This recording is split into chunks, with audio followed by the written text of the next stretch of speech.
Halo semuanya, pada babak kedua ini ada 4 topik yang kita pelajari, yaitu jenis dan bentuk komunikasi, hambatan komunikasi, peran dosen sebagai komunikator, dan komunikasi di era digital. Setelah menyelesaikan materi ini, Anda diharapkan mampu menganalisis jenis dan bentuk komunikasi, menganalisis hambatan komunikasi, menganalisis peran dosen sebagai komunikator, dan menerapkan komunikasi efektif dalam pembelajaran di era digital. Komunikasi dalam proses pembelajaran memiliki peran yang sangat penting karena menjadi sarana utama dalam pertukaran informasi, penyampaian pengetahuan, serta pembentukan pemahaman antara dosen dan mahasiswa. Berdasarkan cara penyampaian pesannya, komunikasi dapat diklasifikasikan ke dalam beberapa jenis dan bentuk, yaitu verbal, non-verbal, dan visual atau digital. Pertama, komunikasi verbal. Komunikasi verbal menggunakan bahasa lisan atau tulisan sebagai sarana utama untuk menyampaikan pesan. Bentuk ini sangat dominan dalam proses pembelajaran karena memfasilitasi penjelasan konsep, instruksi, dan interaksi antar. Kedua, komunikasi non-verbal. Komunikasi non-verbal menggunakan bahasa tubuh, ekspresi wajah, gerak tangan, mata, atau intonasi suara untuk memperkuat makna besar. Karena konteks pembelajaran, komunikasi non-verbal membantu menciptakan suasana yang lebih interaktif dan memperjelas maksud pembicaraan. Ketiga, komunikasi visual atau digital. Komunikasi visual atau digital menggunakan media berbasis gambar, video, animasi, atau teknologi interaktif untuk menyampaikan pesan. Tentu ini menjadi semakin penting dalam pembelajaran modern karena mampu menarik perhatian dan mempermudah pemahaman materi yang kompleks. Pada kenyataannya, komunikasi tidak selalu lancar karena adanya hambatan. Hambatan tersebut diantaranya bisa berupa, pertama, hambatan fisik yang merupakan gangguan yang bersumber dari lingkungan atau kondisi fisik yang menghambat proses penyampaian dan penerimaan pesan. Misalnya, ruang atau lingkungan yang kotor, suara bising, gangguan peralatan komunikasi, dan lain sebagainya. Kedua, hambatan psikologis yang terjadi akibat faktor internal dari individu, seperti rasa cemas, rasa malu, kurang percaya diri, atau ketidaksiapan mental dalam berinteraksi. Kondisi ini dapat mengganggu motivasi belajar dan menghambat keberanian untuk berpartisipasi aktif. Ketiga, hambatan semantik yang muncul karena perbedaan penafsiran makna pesan akibat penggunaan bahasa, istilah, atau simbol yang sulit dipahami, misalnya terminologi yang sulit, diksi yang bermakna ambigu, atau kalimat yang rancu. Keempat, hambatan budaya yang terjadi akibat adanya perbedaan nilai, tradisi, norma, kebiasaan, atau cara pandang antara komunikator dan komunikan. Faktor budaya dapat mempengaruhi seseorang berkomunikasi, berinteraksi, atau memahami pesan yang diterima.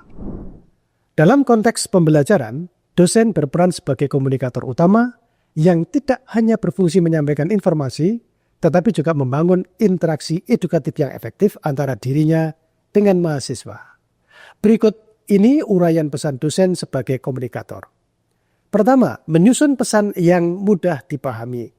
Seorang dosen perlu menyampaikan materi dengan cara yang jelas, terstruktur, dan sesuai dengan tingkat pemahaman mahasiswa. Pesan yang disampaikan harus disusun secara logis, menggunakan bahasa yang sederhana, dan disertai contoh konkret agar mahasiswa dapat dengan mudah memahaminya.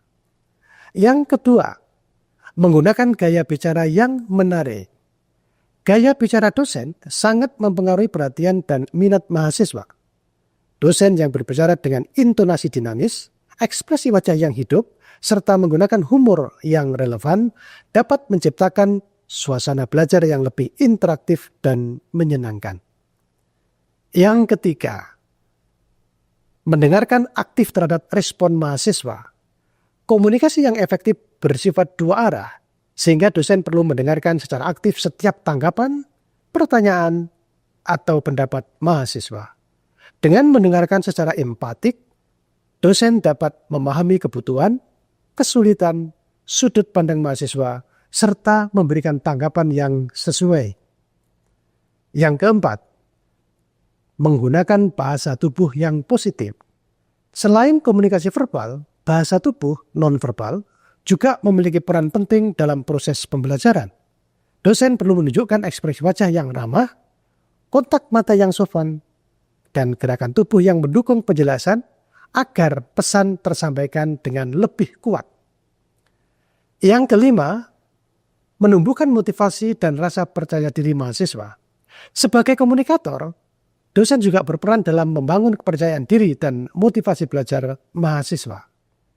Melalui komunikasi yang suportif dan inspiratif, dosen dapat membantu mahasiswa agar merasa dihargai, berani mengemukakan pendapat, dan termotivasi untuk belajar lebih giat.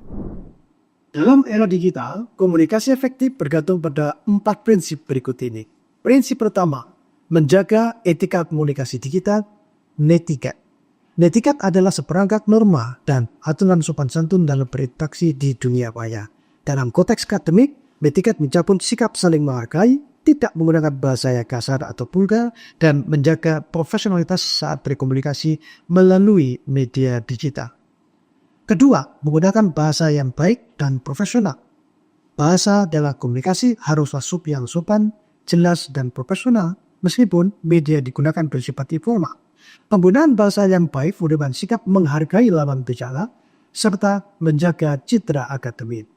Menurut DeVito, komunikasi yang efektif selalu menyesuaikan bahasa yang digunakan dengan konteks sosial dan budayanya. Ketiga, memberikan umpan balik yang cepat dan konstruktif. Keunggulan komunikasi digital adalah kemampuannya untuk memfasilitasi umpan balik cepat antara dosen dan mahasiswa. Umpan balik konstruktif tidak hanya menilai tetapi juga memberikan saran perbaikan. Menurut Hattie dan Timberlake, umpan balik yang efektif harus berisi informasi tentang apa yang sudah guna dan apa yang perlu diperbaiki, bagaimana memperbaikinya. Keempat, menunjukkan literasi digital di lingkungan akademik. Literasi digital adalah kemampuan untuk memahami, menilai, dan menggunakan teknologi, informasi secara etis, kritis, dan produktif. Menurut Brister, literasi digital tidak hanya melibatkan kemampuan menggunakan perangkat digital, tetapi juga menilai kredibilitas informasi dan menggunakannya secara bertanggung jawab. Literasi digital menjadi dasar mahasiswa tidak sekedar menjadi pengguna teknologi, tetapi juga komunikator yang cerdas dan etis di dunia maya. Kesimpulannya, komunikasi digital bukan sekedar menggunakan teknologi, tetapi juga menunjukkan karakter, tanggung jawab, dan empatik. Terima kasih atas atensi Anda. Sampai jumpa pada video berikutnya.